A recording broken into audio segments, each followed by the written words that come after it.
மேல்மா சிப்காட் விரிவாக்க திட்டத்திற்கு எதிர்ப்பு தெரிவித்து திருவண்ணாமலை மாவட்டம் வந்தவாசி அருகே வீடுகளில் கருப்பு கொடி கட்டி ஊர் மக்கள் போராட்டத்தில் ஈடுபட்டனர். இப்பணிக்காக மணிப்புரம், தேத்துறை உள்ளிட்ட 11 கிராமங்களில் இருந்து 3174 ஏக்கர் விளைநிலங்கள் அரசால் கையகப்படுத்தப்பட்டுள்ளதாக அப்பகுதி மக்கள் குற்றம் சாட்டுகின்றனர். இந்நிலையில் சுதந்திர தினமான இன்று சிப்காட் விரிவாக்க திட்டத்தை கைவிடக் கோரி தங்கள் வீடுகளில் கருப்பு கொடி கட்டி போராட்டம் நடத்தினர். போராட்டம் இந்த சிப்காட் இது நிறுத்துற வரைக்கும் நாங்க இந்த போராட்டத்தை நாங்க விட மாட்டோம்.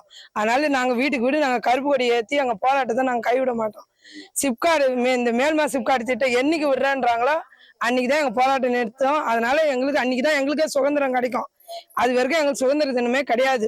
எங்களோட நிலங்களை கையகப்படுத்தி சிப்காடுக்கு ஒப்படைக்கிறதுக்காக வேண்டிதான் நாங்க கருப்பு தினமா கொண்டாடி கருப்பு கொடி ஏற்றி எங்களோட துக்கத்தை வெளிப்படுத்துறோம். செய்திகளை உடனுக்குடன் தெரிந்து கொள்ள உடனே சப்ஸ்கிரைப் பண்ணுங்க.